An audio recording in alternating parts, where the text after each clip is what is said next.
Radiusları 3 ve 1 santimetre olan iki çevre haricdən toxunurlar. Çevrelerin toxunma nöqtəsindən onların ortak toxunana qədər olan mesafəni tapın. İki çevrenin mərkəzini birləşdirək. Təbii ki, bu parça həmin bu toxunma nöqtəsindən keçər və onda yaza bilərik ki, əgər bu nöqtəni bir M ilə işarə etsək, yaza bilərik O1 M 3-dür, M O2 isə 1-ə bərabərdir. Tələb olunan parça isə, uzunluq məsafə isə M nöqtəsindən bu toxunana qədər endirilmiş perpendikular olar. Deməli, bu parçanın uzunluğunu tapmaq lazımdır. Bunu tapmaq üçün çevrələrin mərkəzlərini toxunma nöqtələri ilə birləşdirək. Və yada salaq ki, radiuslar toxunana toxunma nöqtəsində perpendikulardır. Onda bunlar da olar 90 dərəcə. Növbəti addım O2 nöqtəsindən birinci çevrənin, böyük çevrənin radiusuna bir perpendikular endirək. Onda bu parça toxunana paralel olar. Çünki ikisi də böyük çevrənin radiusuna perpendikularlar. Onda burada alınır, iki dənə düzbucaqlı alınır.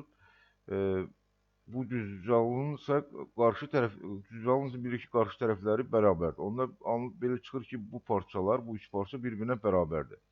Bu birinci parça isə, yəni bu parça kiçik çevrənin radiusudur, yəni 1-ə bərabərdir. Onda bu parçalar da təbii ki, 1-ə bərabər olar.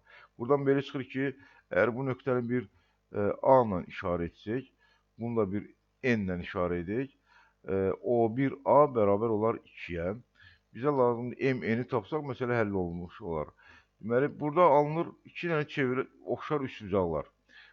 Deyə bilərik ki, üçbucaq O1, O2A oxşardır üçbucaq M, O2, N-ə. Çünki ikisi də düzbucaqlı üçbucaqlardır və bu bucaq ikisinin də ortaq bucaqdır.